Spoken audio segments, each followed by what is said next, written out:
Mick, a little bit of a different start to a press conference, getting in on a bike. You're putting your back in behind the Prostate Cancer UK London to Amsterdam ride. Tell us a little bit about why you're involved. Prostate cancer, but well, one, because Mills is doing it, and it's an involvement with the club, but ultimately it's prostate cancer. I mean, both my parents died from cancer, breast cancer and bowel cancer, and I think any way to raise money to fight cancer of any kind is a really worthwhile cause. And of course, it's fabulous when they do it as a group, because you get what we're doing 40 or 50 this time. Great camaraderie, it's great fun. You get a whole load out of it yourself by training, but it's raising money and raising awareness as well, as much as anything. Milts was hugely involved last year, and this year he set himself a target of hopefully raising 100,000, possibly getting 50 people, and that shows the spirit within the club of Ipswich Town. Yeah, well, it's a nice addiction, that, and it raising money and doing things for charity, and it does get a bit addictive when you start doing it. I said I think they had a good time as well. You know, it's good fun. It is. The training's good fun. You start feeling better about yourself, and I just think it's the feel-good factor, as well as being fit. It's raising money for a good cause. And we saw you on your bike out there a minute ago. Keen cyclist yourself? Yes, yeah. Most mornings I'm out. I won't tell anybody where the route is in case someone has to knock me off. I'm all right at the moment, I think. I love it. I took it up because I had an operation on my knees when I played, and just running was taking its toll, and I've since had 2 ops on my ankles, so that's put paid to any. I didn't like running anyway, to be honest, but I'd have had to do something to keep fit. But I took up cycling, I don't know, probably when I was the Irish manager's more. My last days at Millwall, because of injuries, and I've just continued it on through being the Irish manager. It was a great way to keep fit without having to go into a training ground, and I've just got a love for it now. I really enjoy going out. Ever fancy doing it yourself? I mean, I suppose it has to tally up with your diary at times. That's the issue. Last year I was away on holiday, and this year there's a wedding that's stopping me doing it. So it's not that I don't want to do it, but I might raise a lot of money for charity, but I might be divorced as well. It'll cost me even more. But what's the point in that? Terry's someone that you cycle with, we understand. Obviously, you're great pals. Is it good to cycle with someone that you know? Does it make it more sort of... Oh, it is, but me and TC don't talk at all. We're going on the bike, not at all. He's usually bringing up the rear. I don't think he'll mind me telling him that. And he's had 1 or 2 spills in his time as well. We used to do it at Wolverhampton. The pair of us had a couple of spills, but yeah, we love going out, and it's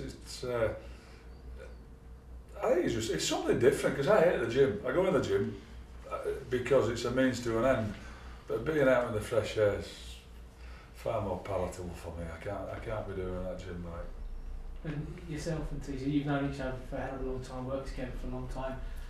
We're doing a lot around male friendship in the new year as part of our new campaign.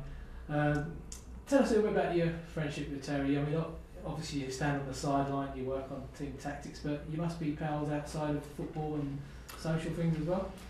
Yeah, very much so. I don't think it's not always the case at football. You work with people for a long time, and you forge a friendship with your assistant, your first team coach, and all your staff. But actually, we move around quite a bit, so you leave them behind. But that'll ever be with TC, because we have become very, very close, great pals. I'd known him. I played against him when he was at... No, I didn't play against him. I kicked him when he played at Leeds. And he'll vouch for that if you get to talk to him. And I sort of re-met him when I went to Wolves. And my assistant, or first team coach Taff, Ian Evans, he left. And Taff said to me, you might think of getting somebody else. And I said, well, if you go, I'll take Terry. I was a bit worried at the time, in case I said it too quick. He must have thought, I hadn't been thinking about it. And that was what... I don't know, nearly 10 years or something, and really very, very close, best of buddies, but he's a great bouncing, sounding boy, because he doesn't agree with everything I say, which is more important. true friendships sometimes are ones that can last the odd debate. So there must be times that you butt heads at times, but that's what could possibly drive you closer together. Yeah, Terry will give me his opinion on what he thinks. I mean, ultimately it's my decision. But likewise, if we stood on the sideline and he sees something that I haven't noticed and it wants doing, and he's got an idea that might work, I would use that as well. He's a great coach. He's very knowledgeable, but he's a top bloke. He really is a fabulous fella. We're proud as a charity, Prostate Cancer UK, to sort of be involved with a great club like Ipswich and the involvement in the ride. I'd like to ask you, Mick, what you make of the whole Men United campaign, the guys wearing badges on the touchline, the scarves as you can see there. We're trying to engage with the men at their sort of favourite places, I guess, to try and get them to get themselves checked out, to spread the message. How do you feel the campaign's gone? Do you think it's a good idea? Well, it's raising awareness quite clearly. The more people we can get to do it, and charity bike rides, whatever you might be doing, that can raise the awareness, because it's not an easy thing. It might be an easy thing to go and get tested. It's not the easiest or nicest thing to think, and nobody. By the way, nobody wants to get tested because they don't want any bad news. That's the thing. People get enough bad news in the lives as it is without going and get the worst news, which is, I'm sorry, but you or one of your family's got the big C, whatever it might be. And so nobody wants to hear that. So people are resistant to doing it. But of course, the earlier you do it, the better it is. And if you have got it, it's not going to go away. It's just going to get worse and worse. So you're better off finding it as early as you can, getting treated, and you've got a better chance of being successful. And I'm speaking from a guy who lost both his parents. My mother was 53 and my father was 71. I'm older than my mother was when she died, so all those are very apparent to me, and I do get my checks done. But I think they think I'm paranoid. I'm not, but when you've had both parents who have died of cancer, you are at a greater risk. Go and get checked. And I tell you, when you get the good news, it's worth having a beer then afterwards, so there's something to celebrate, whatever week you're having. Tell you, no, there's nothing wrong with you for another 12 months. Happy days. Milks is sitting just to your left. Does he tap you up for sponsorship yet? I know it's early days. Are you expecting a knock on the door? There's no doubt. I offered it him last year. Very generous last year. Yeah. There was no need to come and ask me. It was a really worthwhile cause, and when the lads are doing it and making the effort to do it, because it is an effort, they're going out on a morning, doing the bike rides, leaving the families on a Sunday to go off and have breakfast somewhere on their own and not be bothered with the kids. How nice is that? I'm like, sounds not as bad when you say it like that. So it's not as bad when you say it like that. But it is. They're giving up their time, their effort to do it. So yes, I certainly sponsored both him and Big Al. And finally, for me, just on the club's form at the moment, obviously tucked in quite nicely in the playoff pack. We do quite a lot of work with some of the sort of journalists. We chatted to Des Kelly. Des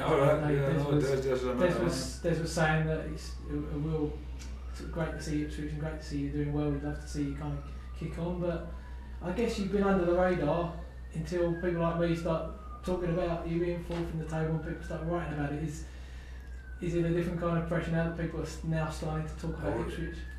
If I was you, I wouldn't take all the praise and compliments or credit. I think there's one or two others, and maybe the fact that we've actually played well. And people say that we've been under the radar. Let me tell you, we're not under the radar from the other teams. The other teams are all having us watched. We have 4 reports on every team that we're playing. We have them watched. We've watched them ourselves, me and TC, we analyse them on the Scout 7 or all the DVDs that we get. So I take your point. Maybe we were unfancied, Look at Norwich and they came down and beat us and they're all crowing, and now we're looking above them. Cardiff, Fulham, all those that all were expected, all fancied. There's 1 or 2 of them not really doing it yet, but there's 29 games to play. There's a lot of football to be played. I think maybe from bookies, from journalists, from all that who didn't fancy us and they all wait and the jury was out on us, the teams know what to expect, the opposition know what to expect. And when we go to Bournemouth, they won't be thinking, little old Ipswich are coming and it'll be a nice, easy game, they'll be ready for us. And that's what they are. But when people start writing about us a bit more, it just it highlights the success that we're enjoying at the minute, but it can very quickly go. Thanks so much for your Pleasure. class time.